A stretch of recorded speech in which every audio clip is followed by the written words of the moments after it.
La vidéo que vous vous apprêtez à écouter n'est donc pas vraiment une vidéo. Vous m'excuserez pour ce petit contretemps et ce petit imprévu, mais ce sera en format audio. Donc n'hésitez pas à faire votre sport, faire la vaisselle, dessiner, vous promener en écoutant cet audio qui, je l'espère, vous intéressera. Vous connaissez sûrement les livres « Les femmes qui lisent sont dangereuses » ou « Les femmes qui écrivent vivent dangereusement ». Mais est-ce que vous connaissez la ritournelle très forte jusqu'au 19e siècle, pas tout à fait disparue de nos jours, selon laquelle les femmes qui écrivent sont monstrueuses? Peut-être que le 21e siècle sera le siècle du retour d'autrice. Vous êtes l'auteur de cet ouvrage ou Non, pas? je suis l'autrice. Vous aurez peut-être remarqué les poils qui se hérissent, les rictus qui se forment, les cris de panique qui apparaissent lorsque vous prononcez le mot « autrice ». Cette réaction s'inscrit en réalité dans un héritage misogyne fort bien documenté. La femme qui écrit est une hérésie, une anomalie, que dis-je, un monstre. Et comme toujours, il s'agit d'empêcher sur le plan matériel comme sur le plan symbolique. C'est-à-dire qu'on empêche les femmes d'écrire et on les prive des mots pour désigner cette même activité d'écriture. Ne dites pas autrice donc, comme on pourrait dire spectatrice, inspectrice, formatrice, directrice, mais bien auteur, dans une tentative désespérée, maintenant qu'il serait vraiment difficile de dire d'une femme qui écrit qu'elle est une ignominie, d'effacer quand même un peu du féminin dans cette activité littéraire. Dans certains cadres plus conservateurs encore, on dirait même écrivain au lieu d'écrivaine, alors que les mots vaine, châtelaine, vilaine ne posent bien sûr aucun problème. Petit aparté d'ailleurs, mais pour celles et ceux que la mauvaise foi n'étouffe pas et qui viendront commenter sur un ton professoral que le mot auteur est neutre, le neutre n'existe pas de cette façon en français. Et d'ailleurs, si le mot était réellement neutre, on devrait donc préciser homme-auteur, ou auteur-homme, ou homme-écrivain, comme on le fait parfois avec femme-auteur, femme-écrivain. Or, ce n'est pas le cas. Le nom n'est donc évidemment pas neutre. Aparté clôturé. La femme artiste est globalement dérangeante, bien évidemment. Elle contrevient à l'ordre genré des choses qui voudrait que les femmes restent à la maison, que les hommes soient au dehors, avec tout ce que cela signifie de possible. L'atelier d'artiste n'est pas la cuisine ni la chambre. Et comme l'a montré Virginia Woolf, si les femmes appartiennent à la maison ne leur appartient pas pour autant. Trouver le temps et l'espace de création est donc difficile. Créer, et ici, vu ce qui nous intéresse dans cette vidéo, c'est-à-dire écrire, signifie délaisser, abandonner les tâches et les espaces réservés aux femmes par l'ordre patriarcal. Une femme doit enfanter, non créer. Une femme doit rester dans une corporalité qui ne permet que de donner naissance à des corps, rien qui passe par l'esprit. De toute façon, les femmes sont trop humides et instables pour les activités intellectuelles. De grands esprits comme Pierre Roussel nous pondent ces théories fort sérieuses dans des ouvrages tels que Le système physique et moral de la femme, publié en 1775. Écrire, réfléchir, créer sérieusement, autrement que le mercredi après-midi autour d'une tasse de thé, est contraire à l'ordre naturel et physiologique des choses en ce qui concerne les femmes.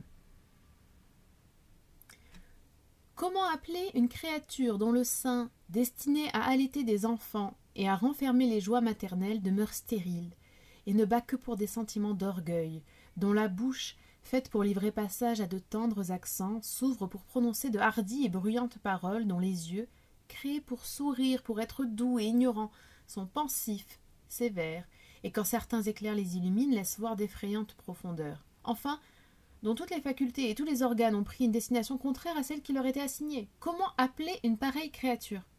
En vérité, je ne crois pas qu'il y ait dans la langue qui se parle, et même dans celle qui s'écrit, un nom qui puisse lui convenir. Cette longue citation vient de Paul Gascon de Molène dans un article consacré aux femmes poètes intitulé « Simple essai d'histoire littéraire ». On y retrouve tous les éléments du bingo genré. Les femmes sont ici décomposées corporellement, morcelées par le regard masculin, et chaque partie de leur corps occupe une fonction qui a été choisie encore par les hommes. C'est une sorte de blason absolument pas poétique, mais tout aussi misogyne. Elles doivent être douces, amoureuses, maternelles. Le champ lexical du corps inonde ce court extrait et va jusqu'aux profondeurs même de l'être en convoquant les organes. Quant à la dernière phrase, elle fait écho aux crises de panique qui secouent encore des personnes à l'heure actuelle dès que le mot « autrice » est prononcé.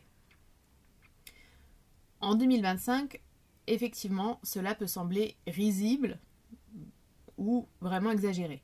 Mais ces propos pseudo-scientifiques sont loin d'être rares au XVIIIe et au XIXe siècle. Ils sont même la norme, et je pense qu'il est très important de le savoir et de s'en souvenir. On discourt à cette époque de la taille du crâne et du poids des cerveaux des femmes, comme on le fait pour les personnes non blanches. En 1840, Frédéric Soulier écrit dans Physiologie du bas bleu « Molière les appelait des femmes savantes. Nous les avons nommées bas bleu. Pourquoi? Je n'en sais rien et ne m'en préoccupe guère. Mais j'aime ce nom, qui ne signifie absolument rien, par cela seul qui dénonce cette espèce féminine par un mot du genre masculin. Tant que la femme reste blanchisseuse, actrice, couturière, danseuse, cantatrice, reine, on peut écrire grammaticalement parlant. Elle est jolie, elle est fine, elle est à droite, elle est bien tournée, elle a une grâce ravissante, elle est d'une beauté parfaite. Mais du moment qu'une femme est bas bleu, il faut absolument dire d'elle, il est malpropre, il est malfaisant, il est une peste. » Remarquez encore le titre pseudo-scientifique et la répartition des pouvoirs dès la première phrase. Nous les avons nommés bas bleu. Le nous tout-puissant au sujet du verbe renvoie bien sûr ici aux hommes, tandis que les femmes, qui sont pourtant le sujet thématique et qui devraient pouvoir disposer d'agentivité, sont éclipsées par le pronom COD, les. On remarque encore le désir d'annihiler qui est exprimé clairement. Ne signifie absolument rien. Et comment?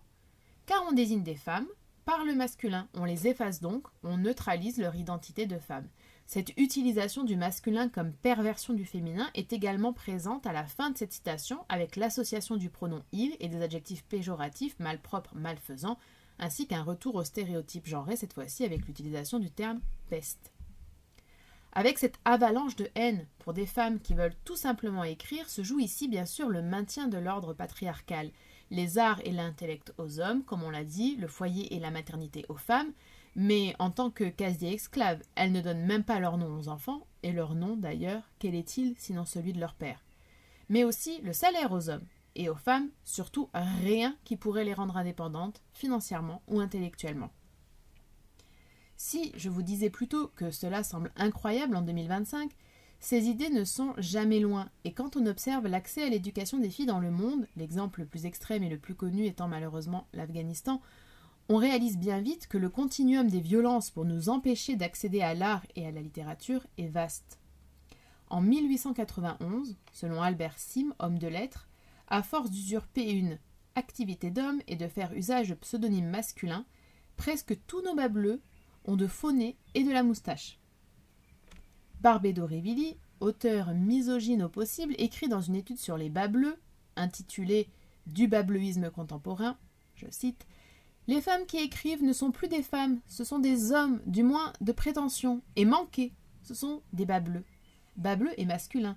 Les bas bleus ont plus ou moins donné la démission de leur sexe. La première punition de ces jalouses du génie des hommes a été de perdre le leur, le génie de la mise, cette poésie d'elles-mêmes dont elles sont toutes ensemble, le poème et le poète.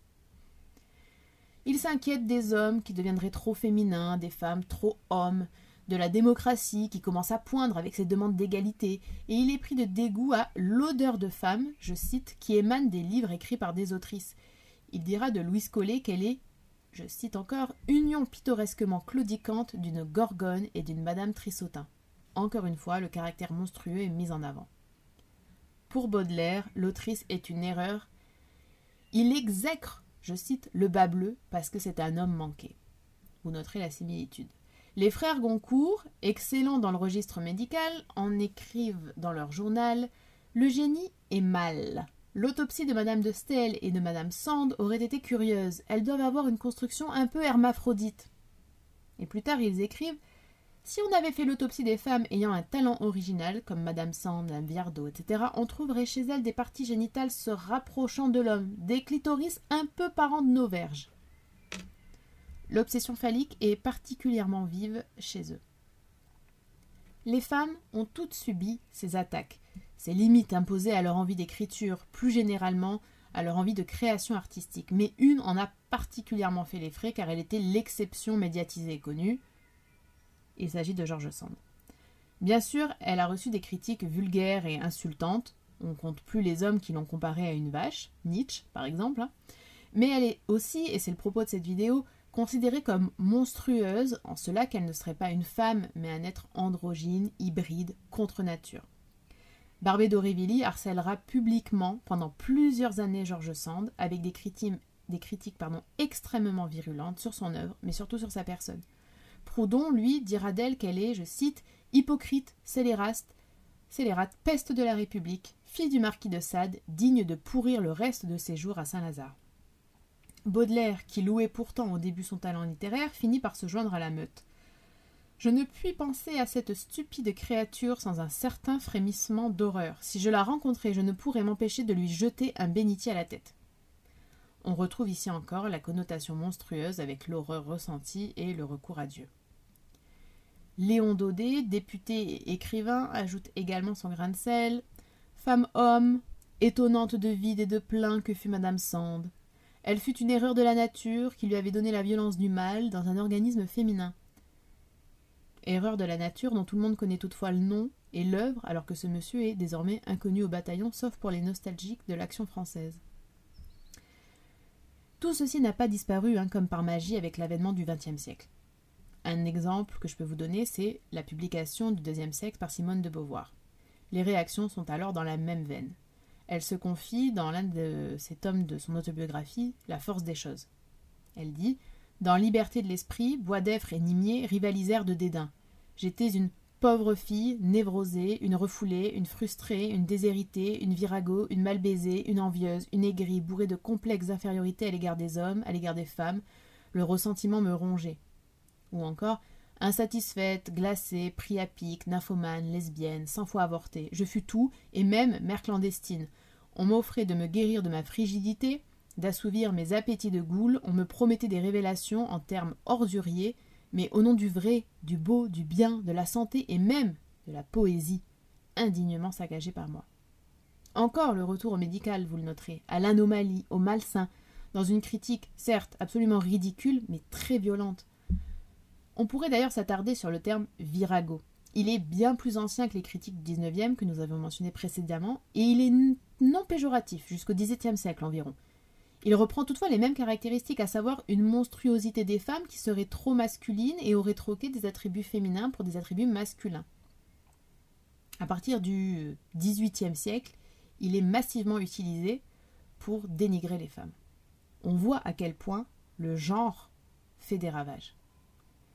Alors la liste pourrait continuer et il faudrait s'attarder sur chaque autrice, surtout au XIXe siècle, pour prendre la mesure de la haine viscérale, réellement, que leur vouaient nombre d'hommes de leur époque et même postérieurs. Lorsqu'on choisit de lire ces autrices, n'oublions pas qu'écrire en tant que femme n'était pas la même chose qu'écrire en tant qu'homme, et qu'il leur a fallu un courage indéniable pour créer ces livres que nous lisons aujourd'hui. C'est ce qui m'a motivée à faire cette vidéo, à rappeler l'importance de l'accès à la littérature, à l'écriture, à la lecture pour nous, femmes. Certes, en 2025, c'est bien plus aisé, mais nous sommes les héritières de femmes qui ont dû affronter ces violences, ce harcèlement, ces diffamations, ces menaces. Et quand nous ouvrons leurs livres, je pense qu'il est important d'avoir ça à l'esprit. J'espère que cette vidéo, qui n'en est pas une, vous aura intéressé, vous aura plu. N'hésitez pas à me dire ce que vous en avez pensé et on se retrouve très très prochainement pour à nouveau du contenu littéraire.